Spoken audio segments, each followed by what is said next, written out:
Welcome to the Inside Sales Enablement Podcast. Where has the profession been? Where is it now? And where is it heading? What does it mean to you, your company, other functions, the market? Find out here. Join the founding father of the sales enablement profession, Scott Santucci, and trailblazer Brian Lambert as they take you behind the scenes of the birth of an industry. The Inside Sales Enablement Podcast starts now. I'm Scott Santucci. I'm Brian Lambert, and we are the Sales Enablement Insiders. Our podcast is for sales enablement leaders looking to elevate their function, expand their sphere of influence, and increase the span of control within their companies. Together, Brian and I have worked on over 100 different kinds of sales enablement initiatives as analysts, consultants, or practitioners. We've learned the hard way what works, and maybe what's most importantly, what doesn't. Our focus is on you, the sales enablement orchestrator. As you know, sales enablement leaders really need to develop a core skill and competency in the area that blends strategy and tactics to stay mission and goal focused, to prioritize the right action at the right moments, to guide the narrative by confronting reality, to take more of a design approach, not just win through effort, to unlock energy, create momentum, and catalyze change. To help with that, on this episode, we're going to bring in a head of sales. And Scott's going to talk through some of the attributes of recent sales enablement initiatives. And this is an important lesson for you guys and a kind of a way to go into the lab. And I really want you to listen for the space that Scott creates with this VP of sales and how he goes about talking through some of the real issues.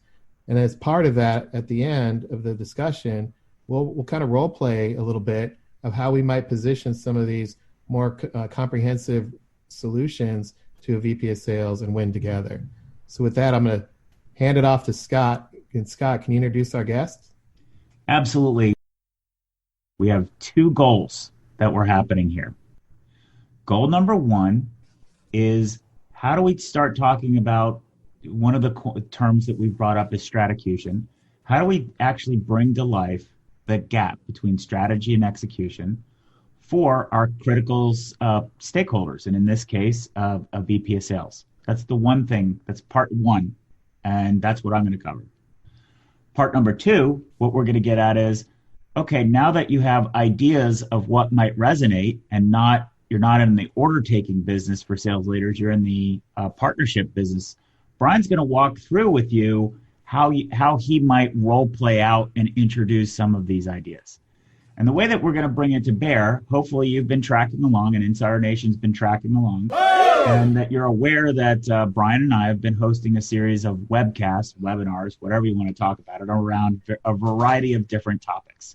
And it all comes from the COVID research that we've launched for you, Insider Nation, for our podcast. So we've done the most research around sales enablement, sales execution, sales productivity, whatever you want to call it, post-research than anybody so far on the planet. And we've been carrying that forward by having lots and lots and lots of conversations. One of the conversation starters definitely are these webcasts. What's fantastic is we're getting great feedback that they're very engaging. If you haven't participated in the one we're going to talk about, which is called Routes to Value, enabling your customers to buy, you can go visit InsideSE.com and get a link to the download recording to hear the same thing that Joe heard. So now we're at the Joe. Joe was one of the participants in that Routes to Value webinar. Joe is a VP of sales. He's been a VP of sales for many large companies. We'll have Joe introduce himself and give us more of that color. But what we're going to do now, we're in part one, and we're going to talk about what his reactions are to the content that's in that session around Routes to Value. Obviously, we're doing it a way that you don't have to have watched the webinar, but it'll probably be valuable to go back and listen to it. And again, to reinforce what we're trying to do here, please listen and try to gain empathy first for how a sales leader may take this content. And then we'll get into step number two, what might you do about it with Brian? Now, having said all that, I bet that's the longest preamble to an introduction you've ever had before, Joe, but we've got a radio show or a podcast here Well, I think the story from the early 1600s may have taken longer, but I'm not sure. Right. So we're not taxing them with that, and right, other stories there.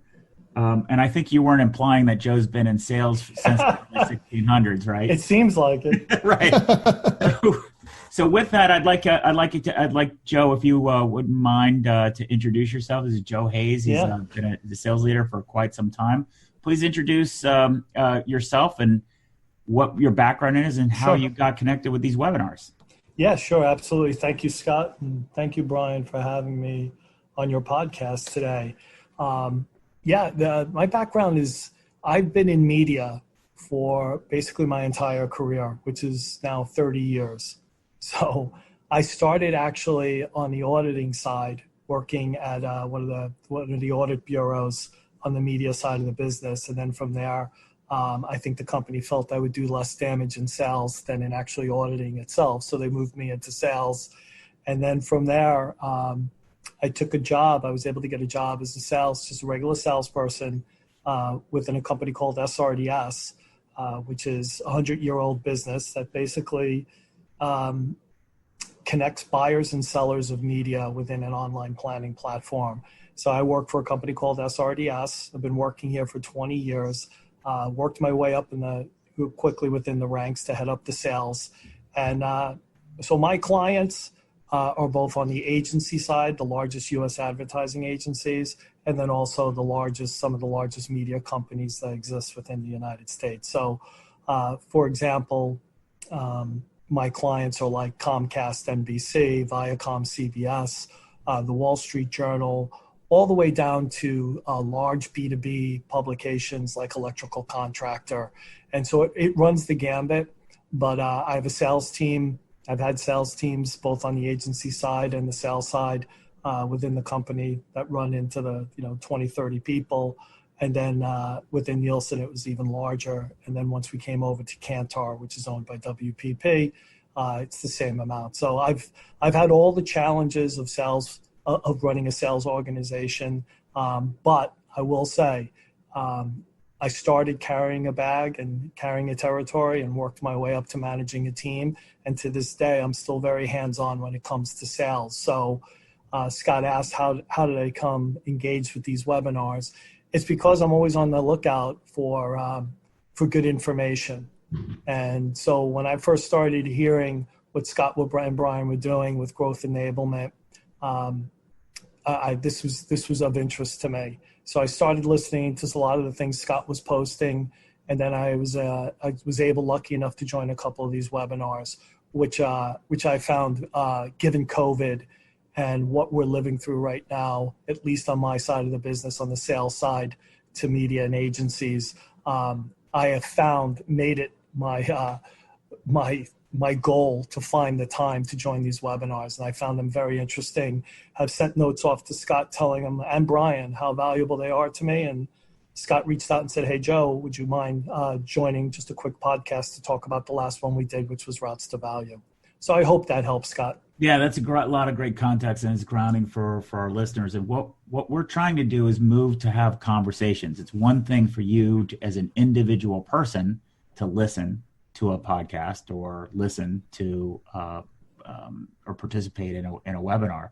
It's something completely different to start piecing together how other people see it. And that's really what we're trying to do, is bring that perspective. So, Joe, I don't want to do a lot of framing for it, just for our listeners. The scope of Routes to Value is essentially, hey, look, there's a lot of content that we make available for salespeople. And because we don't organize it in a cohesive way, it creates burden for our sellers. All the while, we should be working backwards from our customers to do it. What is working backwards from our customers to do it? Well, we got a lot of stakeholders to manage, and how do we visualize all of that? So we've developed an approach that we call Routes to Value, which basically we start about mapping out or modeling out the customer and their agreement network. Then it goes over to mapping and building a map of your product palette in a way that is more configurable for customers to digest. And then the third part then is to create a value map to help salespeople connect the dots. And it's really that simple. However, sales is simple, but simple is hard. Yes. And no, I think in what you just touched on, Scott, I think even you'd be surprised at how many companies do not operate this way. And I would say later in the webinar, when you really kind of draw this out about working back from the customer, it's just not done. It's not. And that's where I think the real opportunity lies, especially now, given what COVID has done to pipelines. It's basically decimated them. And a lot of companies, I know Kantar in particular, with their new owners, which are Bain, and just using them as an example, as well as other companies that I call on, are all going through the same thing. They're looking what's happened to these pipelines, and that they're suffering, and that a lot of the information being put in there just it wasn't accurate. And some of it is on the rep, but not all of it's on the rep. Yeah. And so you're while it's easy for you to talk about, Scott, and build these slides, working back from the customer is. Wait, did you just say it's easy to build those slides? Yeah, no, it may be easy for you to talk to those slides because it's the experience that you've had. It definitely resonates with me because it's an issue that I've had for a number of years. But it's not easy when you're working back from the customer. Too many companies feel that, great, you work back from the customer, you work back from one person. And the fact of the matter is you're not working back from one person. You got to work back from a group, a network of people. And you got to know where those no's are. And not only that, you got to work internally within your own organization. And companies refuse to look at that. You were going to say? Yeah, let's do this. So I don't mean any disrespect when I say this, because I say this to a lot of sales leaders all the time. But I think when we're going through a major period of change like we are with the digital revolution was here before COVID. COVID has exasperated and accelerated it and exposed a lot of pain. What really is happening is that the sales function is kind of like canaries in a coal mine, and they're seeing all this poisonous gas, but don't have the words or vocabulary to describe it. So part of what I'm trying to do here is connect the dots of, we have some slides that you can go and listen to and some reactions, but how do we give some texture to this environment that is so inefficient and so painful, but most of management doesn't see, and the sales force doesn't necessarily have the right vocabulary or ways to illuminate it. And we want to highlight these things because we want you as the audience to be able to recognize, how do I extract out or understand what's really going on, rather than reading reports, what everybody else thinks is going on. So, Joe, can you elaborate a little bit on that? Is that fair to call you a canary in a coal mine, or is that insulting? I don't know. No. I mean, sales, we're always the frontline troops. So canary in a coal mine, I think, is very true. But I will say, yeah, you're right with that. And I don't take that as an insult in the least bit. Where the problem becomes is when you're not communicating the gases in the mine back to your organization. And in some cases, when you do communicate that, it falls on deaf ears. So that's part of the issue as well. So let's walk through what are three highlights that you got from the conversation around Rouse to Value. What were some three key takeaways that you had? The first one, which you've brought up on a couple of them now, is productitis. I love that. I thought you nailed that the first time you talked about it. You continue to talk about it. I now use it when I'm on sales calls to media companies, and now they've taken it. So I've got to start giving you credit for that. We got to start trademarking that. But the fact of the matter is, we all suffer from it. My team in particular suffers from it. I work for an organization that feels that they know better than their clients. So marketing teams feel that they know better. The executives within the company feel the same thing. And all we're doing is pushing out product.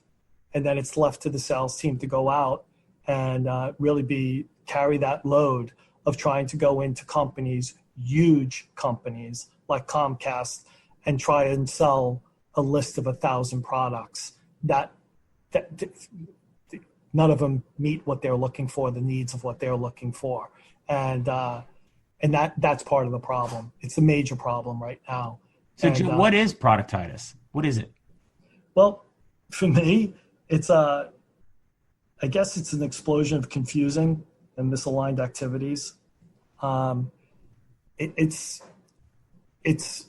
marketing coming to us in a sales team with the next new shiny fish, and with the instructions of drop everything you're doing. This is what we need to be focusing on.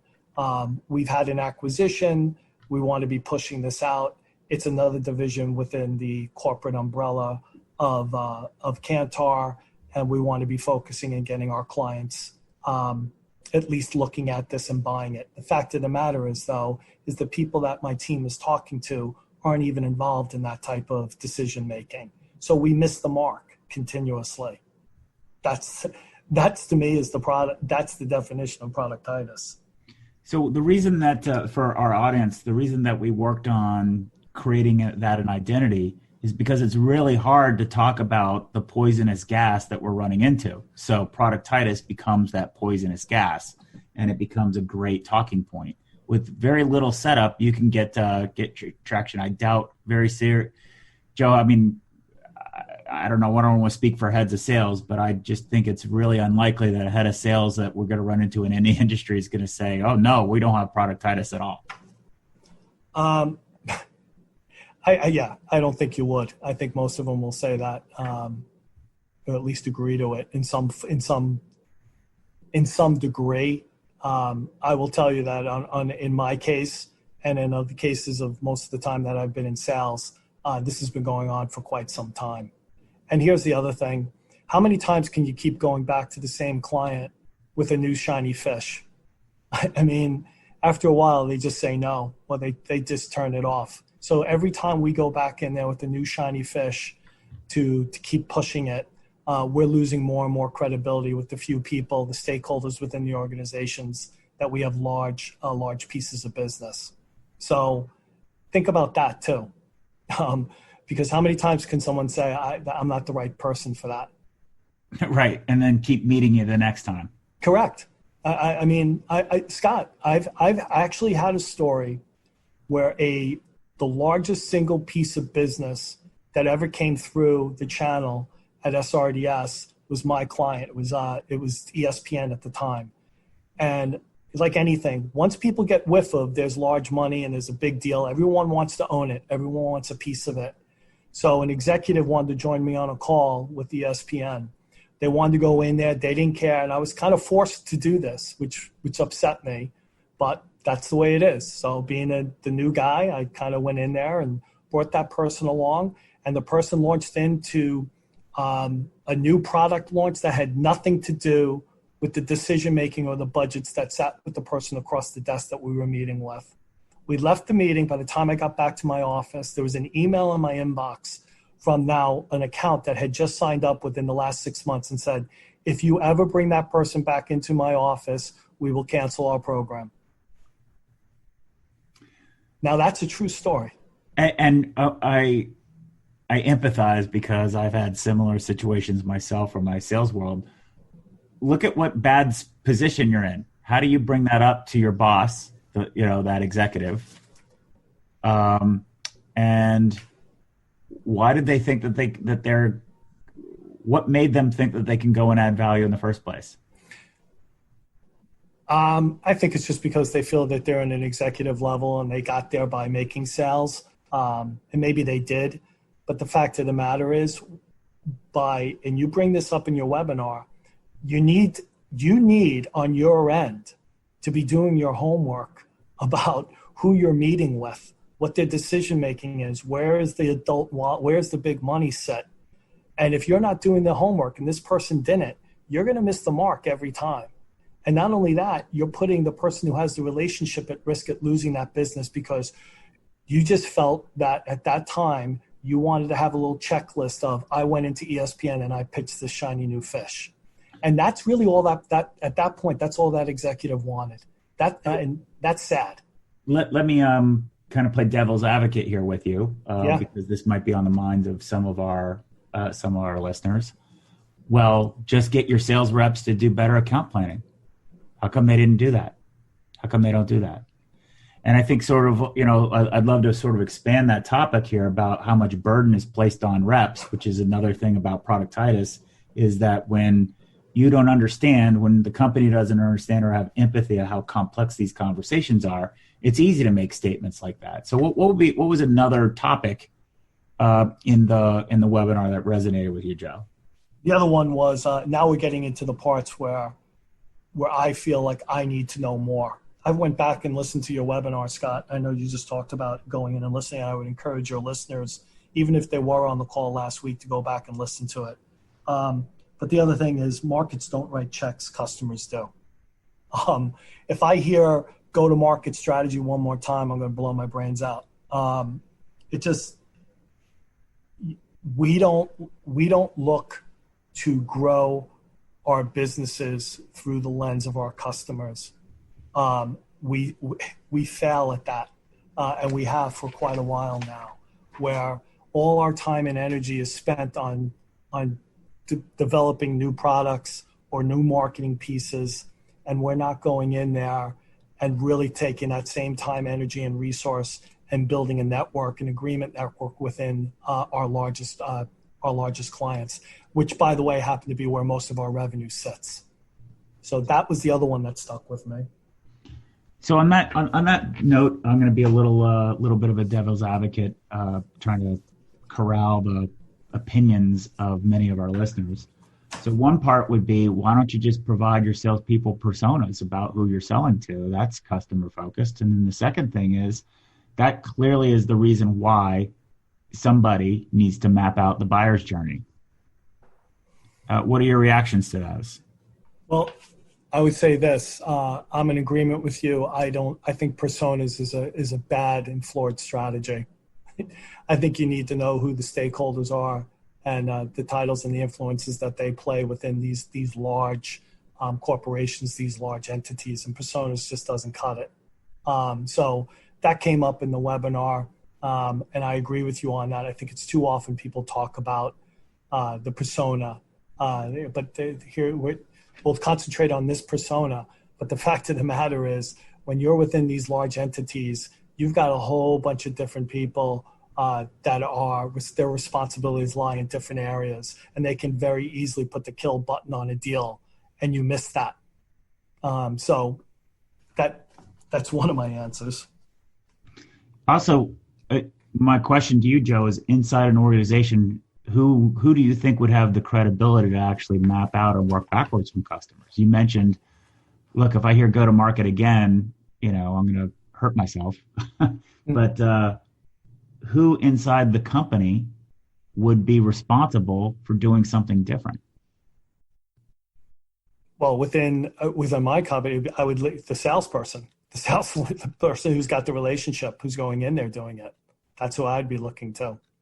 And then getting the right people within our organization, the right people to play. But that person would be the orchestrator, the salesperson. So how if I'm a sales enablement person, then what's my job? And how would we push back on what's the job of marketing? Don't they have a voice, or don't they say that they have a voice of the customer? How do you put these dots together, I guess, if you will, if you were going to try to say, hey, executive team, what if we were to go to customer instead of go to market? What would that conversation look like for you, Joe? I think you'd want to work back again from the customer.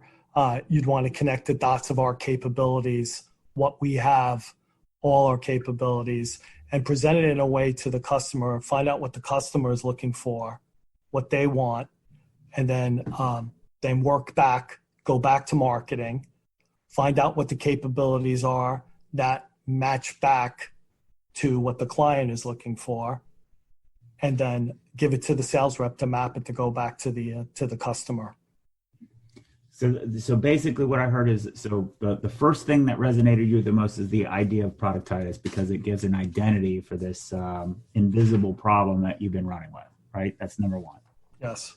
And number two is the idea that saying we got to get a lot more precise about who our customers are, the wallet owners that we've got, their relationships that they have with each other. There's a lot of knowable things that we could model out beforehand that we're just not. And that would be really, really valuable because there's a lot of complexity involved in navigating an agreement network.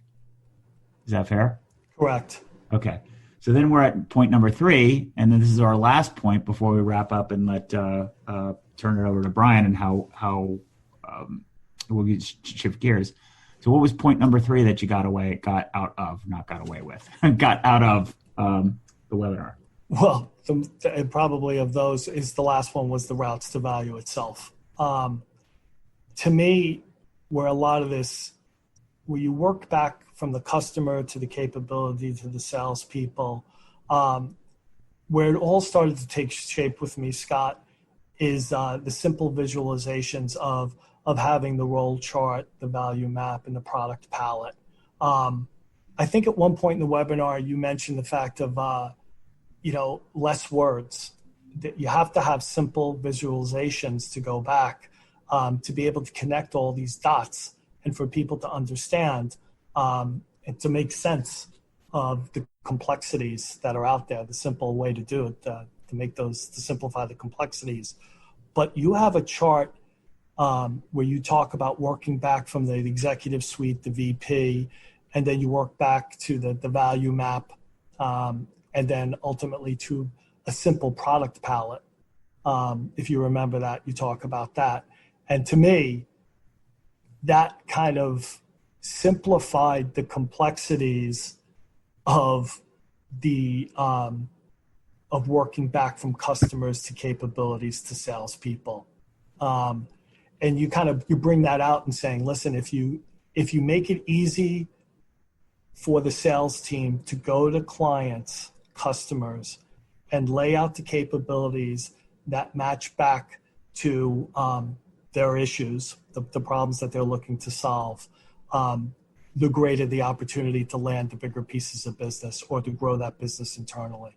I hope that makes sense. Yeah, it would definitely make sense to me. You're referring to slides that I made, but I'm going to try to replay what I heard you say to connect with the audience. So part of what's challenging everyone is when you're dealing with a complex problem, a lot of us want to put individual slides together to treat the symptom. And the symptom doesn't solve the problem. Solving the problem requires us to take a step back and be holistic.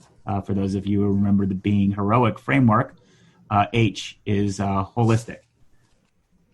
The challenge is you have to be able to show all of those dots connected in a visual way with as few words as possible, because unfortunately, you as a sales enablement person might see the same thing, but your words are going to be different than maybe Joe as the VP of sales.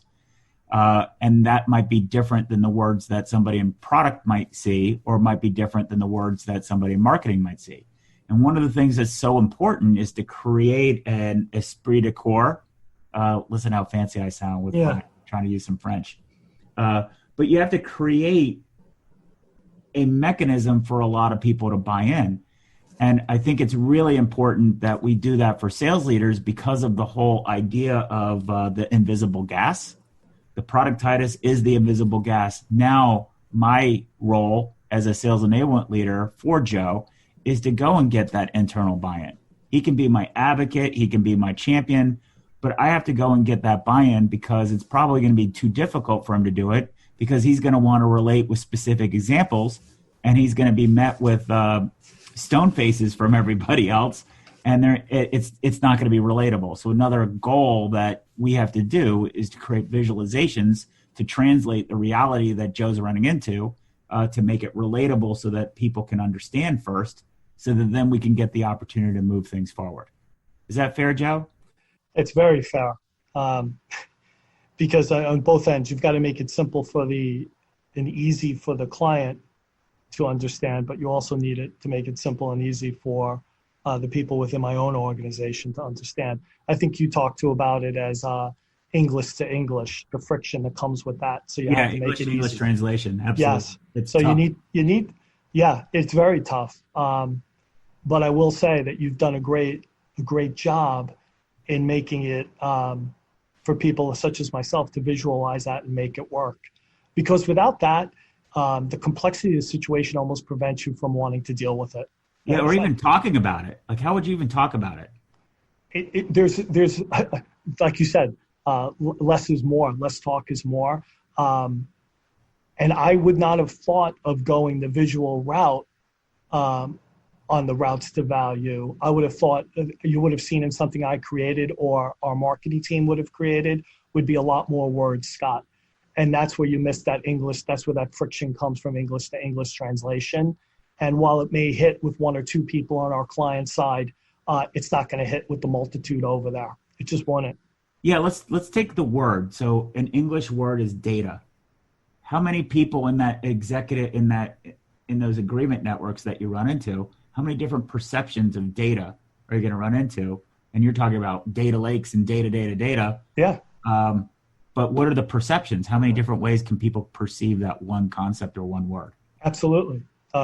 Each person probably within our clients would have a different idea of that. And then what about this? What about the people that have been burnt on the IT side by data or swimming in data? You're at a no before you've even gotten there. So because they're like, I'm not going to invest in another data solution. It's not. It's just there's no way. I've got too many. So some people have PTSD for good data. Point. That's it. And then some people have completely different perspectives of what data is. And if you're selling an integrated set of capabilities that are data-driven, it makes it really, really hard to land the adult wallet contracts if you can't get people on the same page. Yes. You're absolutely right, Scott. And then I would say the last thing to talk about was being in sales and still going out there and talking to clients. The other part that really hit home to me that kind of piggybacks off the routes to value was the real life examples that you used. Because it's one thing to talk about something in a webinar. It's another thing to use real life examples of where it's worked. And let me tell you something, I could sell that internally within my own organization, but the one thing they're going to ask for is, great, that's awesome. Where are the examples? Show us the real life examples where this has worked. And so I'm piggybacking off the routes to value, but to use them as real life examples really resonated with me because I know with that and with some help, because again, this is new to me. It's enlightening and it's where I want to go, but I'm going to need those real life examples to sell that. So that's a great segue here for our orchestrators. So part of our goal here, as I stated earlier on, we want to give you the point of view of providing new ideas to sales leaders to address challenges that they're experiencing in this digital/COVID world. Well, now what we're going to do is we're going to shift gears here, and we're going to take the learnings that we've got. Oh, that's interesting. Interesting point. Now we're going to ask you guys to internalize this and think about the role of the orchestrator. How are you going to get buy-in for everybody to help Joe out? And now we're going to turn over to Brian, and he's going to play that role. So Brian, tell us what you're doing here to help develop the muscles, the orchestrator muscles that we've decided to pivot to make our whole podcast about. Yeah, absolutely. And fascinating conversation thus far. And to your point, Scott, there's this need that many orchestrators have to begin to action this. And the challenge is massive, but there's also a lot of common ground. And that's where I want to start here. So that's my first tip or my first idea of orchestration is, find the common ground. And I want to unpack that a little bit here as we start positioning ways that orchestrators might be able to help a VP of sales. But first, I do want to pause and just kind of recognize that this conversation is already most likely quite different than a usual conversation with a VP of sales. Just the fact that we're talking about things that are more in the root cause challenge space, such as productitis. How do we define what it means to actually, quote unquote, work back from a customer, which means, understanding all the roles, understanding how customers make decisions, understanding the various processes and procedures, and really getting a lot of empathy for the customer side of the sales conversation. So just with productitis, what does that mean? What might be getting in the way of our own company? And then going outside the company and say, when our salespeople are having conversations, how might we work backwards from those conversations? We're already in a bit of a different space for some of our listeners who, in a VP of sales discussion, are more about, here's the list of things I'm working on. Here's what we're going to get done this week. Here's what we're going to get done next quarter. What do you think? Great, I'm out of here. Let's go, go, go, go, go. So I just wanted to pause and recognize that this discussion's a bit more top down, and also more about the what it means to communicate value, which is great, which is where orchestrators need to be when you think about what it means. And so with that, if I were to position this, I would actually repeat the history. So we didn't have a history story at the beginning of this podcast, but if we do play the tape a little bit and rewind on what Joe said, Scott, him being curious about some of the things that you put on LinkedIn, also him engaging around your content, and look at the power of the visuals that you've put in front of him through this process. I would leverage those to start positioning these concepts. I already know in my world that me bringing these up, it's going to be incredibly difficult. And you've already hinted at how much work it is to position some of this stuff and create some of these visuals. And they're already working with somebody like Joe. So why wouldn't I use those? So instead of me trying to carve out a new discussion, I probably would be in the space of, hey, I went to that webinar, and Joe, what I would ask you is, if you go back 3 or 4 months pre-Scott and a sales enablement person came to you and said, one, you guys, you should go to this video, you should come to this webinar, Joe, let's go together. How would you respond? And then 2, what if I brought some of these visuals to you with Scott's talk track? Would that have been effective as well? Yeah, that's a great question. I would say if you'd come to me at the beginning of the year, Brian, and said, hey, I have this, it's a new way to look at things, talking about commercial ratio, all the different things, and it wouldn't have happened.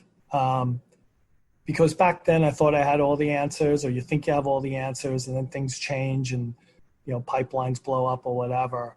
But I doubt you would have gotten me.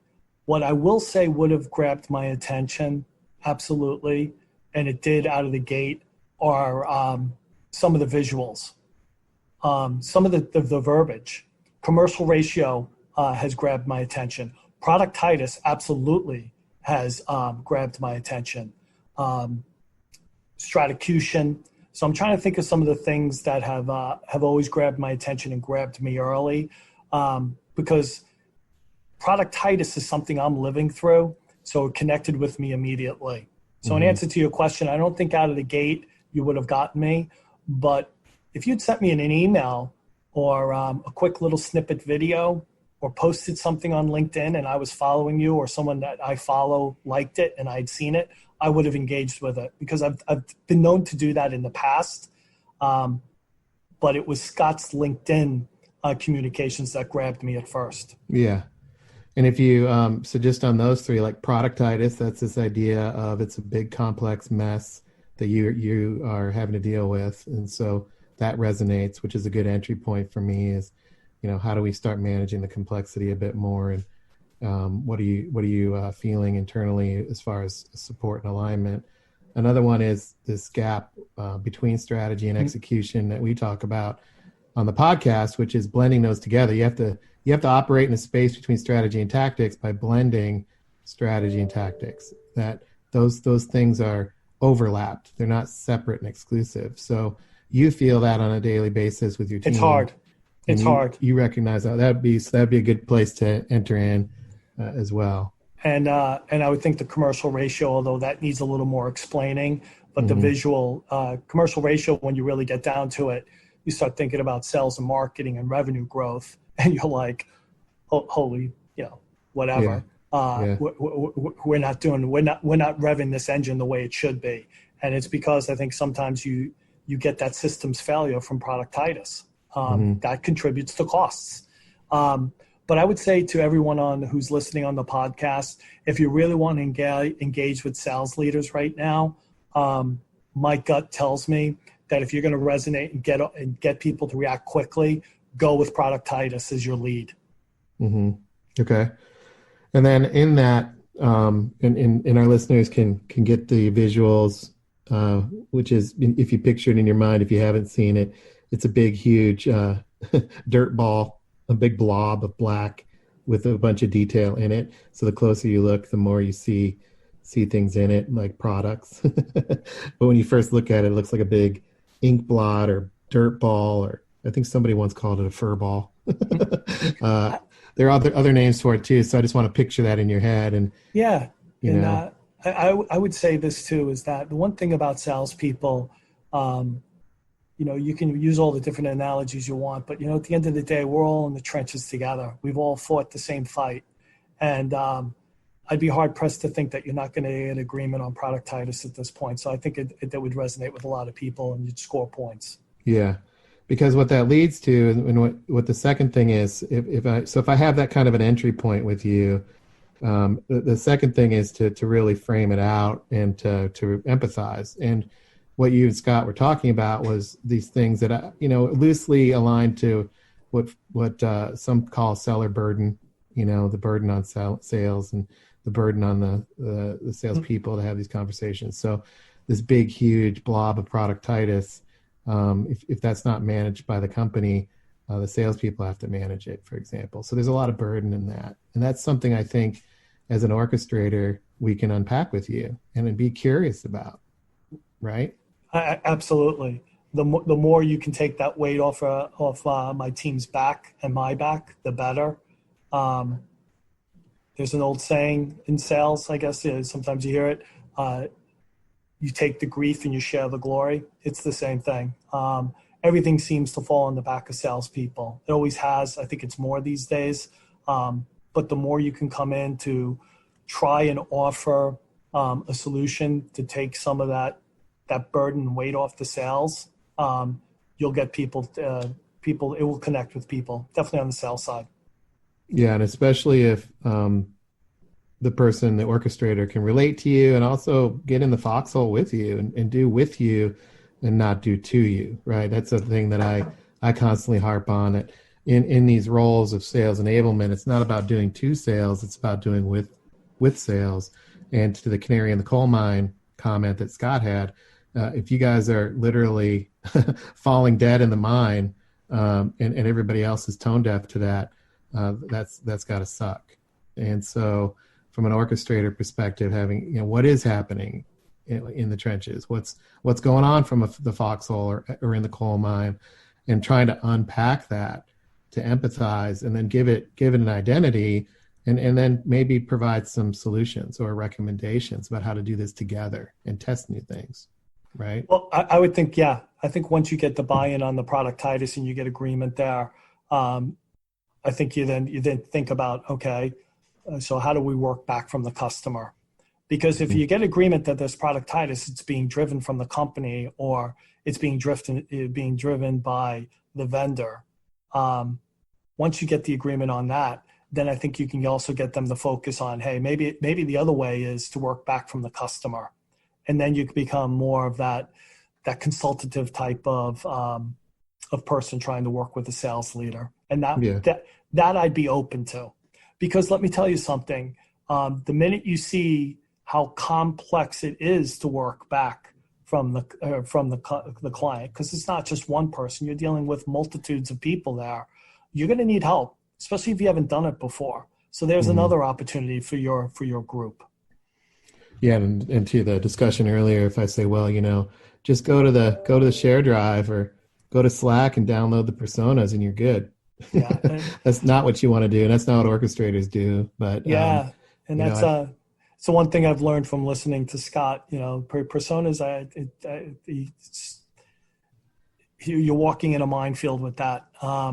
But yeah, it's not specific enough and it's not detailed enough to tackle the productitis. And I think the minute you give agreement to personas, you're then playing to your own company. Now it's easy for them to say, well, then you don't need this because we're covered. Because look, and we're not going to do the work because all the answers, you've agreed to all the answers. They're right there on the 2-pager about Loopy Larry or whatever his name is. Yeah. So we framed it out a bit, and I think, from an orchestrator perspective, when I engage in the problem discussion or the idea of what's really happening, and I'm empathizing with the burden, and I'm talking about productitis with the VP of sales, there's different places that I could go as an orchestrator. So in the original research, we framed out these areas, these sandboxes, or these domains and flavors of sales enablement, such as talent enablement and pipeline enablement, organizational enablement, messaging enablement, commercial enablement. Those were areas of scope that now I can bring into this conversation. And the routes to value webinar that you're reacting to, Joe, was actually on the heels of a webinar where Scott was talking about, moving the middle in the middle of the funnel. So that was moving the middle was a pipeline enablement webinar. This routes to value is more in the messaging enablement space. So by you reacting to that, I can now, as an orchestrator, start scoping. We're not talking about talent enablement. We're not talking about, role profiles of salespeople and what it means to onboard, because I'm getting, Joe to unpack productitis. I'm not talking about organizational enablement and simplifying a bunch of workflows and processes with him. I'm talking about, and he's reacting to this webinar, which is a messaging enablement discussion. So that's the scope here of this, and again, in that scope, then what kind of offers or solutions might I have as an orchestrator? And the interesting thing about this, and I'm just trying to connect dots for our listeners, is in the message enablement space post-COVID, middle of the funnel, there are not a lot of answers. If you're going, hey, I got it off the shelf, I read a blog on that. Here you go, Joe. That doesn't exist right now. You heard Joe talk about how different this world is. So, Joe, how do I, as an orchestrator, come in? Do I come in with all the answers and say, here's the 14 things we ought to try? Or is this more of a consultative sale that I need to take with you? My advice would be more the consultative, because I think if you come in with the approach of here's 14 things, it's almost too much. It's hard to get your hands around that. I would kind of say you start with a series of sprints and earn their trust that way. If you get their buy-in with productitis and it leads into the messaging part of it and getting in early to clients, help them create a vision, and all of a sudden they immediately start to see how that's working for them, how sales are increasing, the pipelines are growing, there are better conversations with clients, then that leads to the next series, the next thing you do. And I just think that always works better, Brian, because if you come in and that just, especially selling to a salesperson, you just think like, dude, you're trying to sell me a lot of stuff right now, and that's just too much. You got to find the one thing that works and then capitalize on it and build the trust that way. Yeah, and my last point on this, and then I'll bring Scott back in, but this piece here where we're at here, this is it's a green field, it's a white space, it's a creative space, it's a let's figure this out together space. I don't want to, I'm not implying that there is a ready-made answer by any means, but I think by getting in the foxhole and saying let's figure it out together and let's take a bite of the apple together, or one piece of the elephant at a time. Now we're into a space of how do we partner together? How do we work together? What resources do you have? And what resources do I have? What capabilities do you have? What capabilities do I have? What's your point of view? What's my point of view? And that's where real collaboration and what we talked about on the previous podcast, synthesis, comes in. And I think that's the technique, and that's the solution here, is the ability to partner in the foxhole to figure it out quickly. Through perhaps testing and learning, prototyping, design thinking, things like that, as opposed to here's the answer, let's try this. Because quite frankly, a lot of the answers that are that codified are going to be pre-COVID, jump to the answer, we've done that before probably anyway, to be honest with you. So to me, what I would be selling as an orchestrator is, look, I don't have all the answers, but I do have resources. I do have a lot of frameworks that I've been exposed to. Let's go through some of these maybe design sessions or some sessions here to what I would call figure it out meetings. that we can develop some sort of roadmap and sprint cadence around. In fact, Joe, the webinar that Scott had, he had that in there. And maybe we start with that. How might we take that roadmap that he put together and what will those sprints look like and figure it out together? Yeah, and how do you measure the results of that? Because the other way for me to get buy-in from those above me is they'll only sign off on those types of sprints, and then they're going to want to see the results from it. But the more results we can put up and show that come from it, the bigger dollars I can get to commit to it. Yeah. I'll say this, Brian, and I don't want to go over here. I'm always respectful of people's time, but I'll tell you a quick story, and then we can pass this back to Scott about why this last webinar why it resonated with me so much, especially on the routes to value. Is that recently we had a CFO come in and speak from the worldwide WPP, came in and gave a presentation, and I've referenced this once before, but basically the guy flew in from Europe. This is pre-COVID, and gave a presentation about the biggest accounts within WPP and Kantar, and went up there. You can tell he did his homework, did all this time and energy, and came in and said basically every time we sell one product into our biggest accounts, the average deal size is $250,000 across 1,000 clients, let's say. When we sell two pieces, two of our divisions or two of our products within our client, it jumps to $1 million. Fast forward, $1 million. But once you sell four of our products into our biggest accounts, it's like $2.5–3 million. So you can see the increases here. And so the whole focus of this presentation was to talk about being client-centric, how we need to focus on the client, that if we go in there and we have a strategy for the client, everything was about the client, because you could see the numbers. The CFO knows what those numbers are. But the fact of the matter is there's no strategy within the sales team that goes about what is the game plan for Johnson & Johnson? What is the game plan for Microsoft? What is the game plan for Google and our biggest clients? Because the fact is there isn't one. So the CFO he can tell you exactly what the numbers are, but the fact when it comes to sales and the strategy and the execution of it, it doesn't exist. And that's why the timing of some of this is so important right now, the sales leaders, because they need to figure this out, and they need to figure it out quickly. And so that's just a little story I'd like to share with you guys, because the timing of this stuff is important to a lot of people. Yeah, that's awesome. And I think it's great words of advice. And Scott, I'd love you to come back in and share your thoughts and also recap. The final piece that I would have is right now, we're all human beings, and we may perceive our value to be the stuff we produce, or we may perceive the value of what we do based on where we sit in the org chart or who we work for. Really, in a time like this, the value is created by what's between your ears, your brain. And humans love to solve problems, and this is a great problem-solving time. So, free your mind kind of thing, and tackle these root cause challenges, understanding that you may not have all the answers, and also the way you've approached it before may not work in the new. And there's an opportunity in that, and I think that's what this highlights here. And to Scott's point that he shared earlier, if not you, then who? Who's going to help orchestrate and lead this to help sales leaders be successful?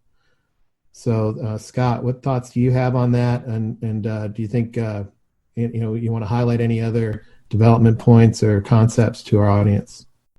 Yeah, what I want to highlight is there's this really interesting thing. What happens is when you start having conversations. And first of all, what makes a conversation? A conversation is what Joe and I had. We were just sharing information back and forth.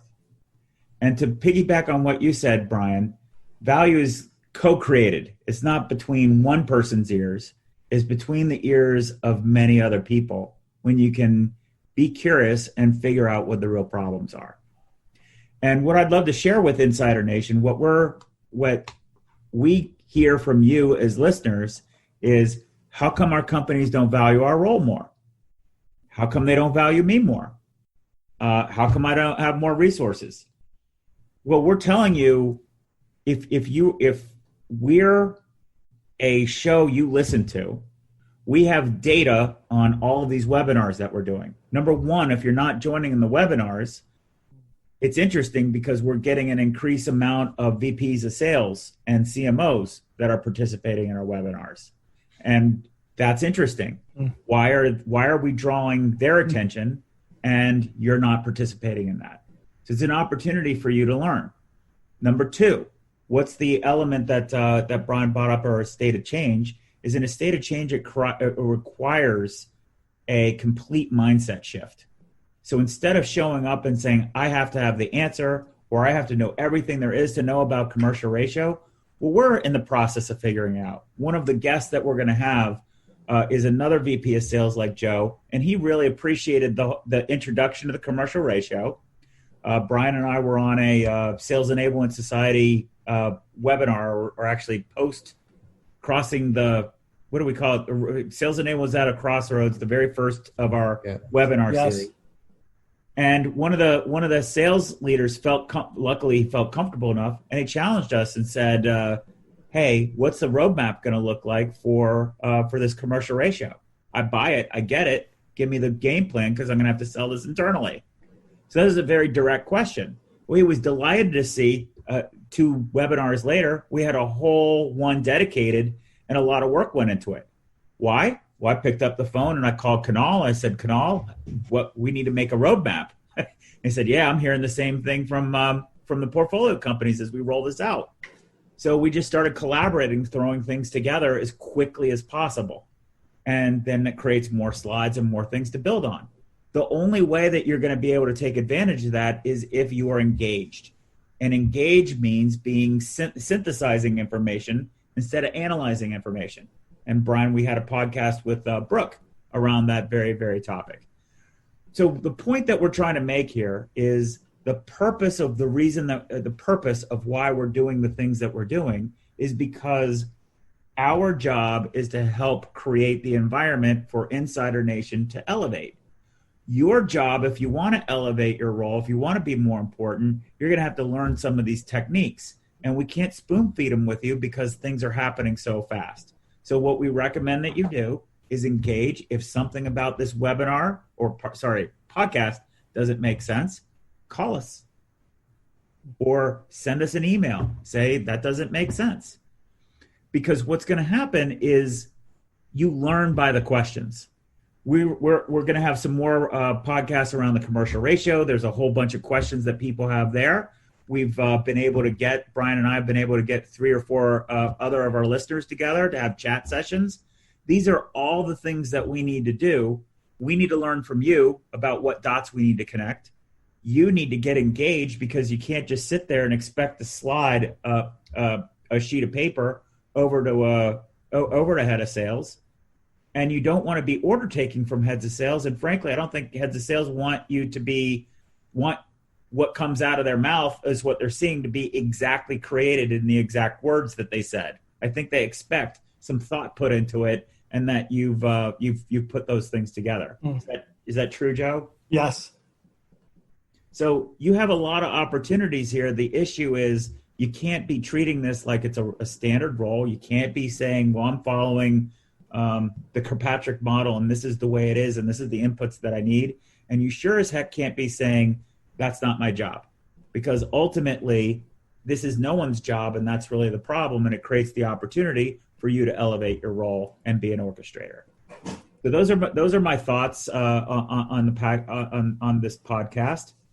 What we recommend you do: go and listen to more podcasts.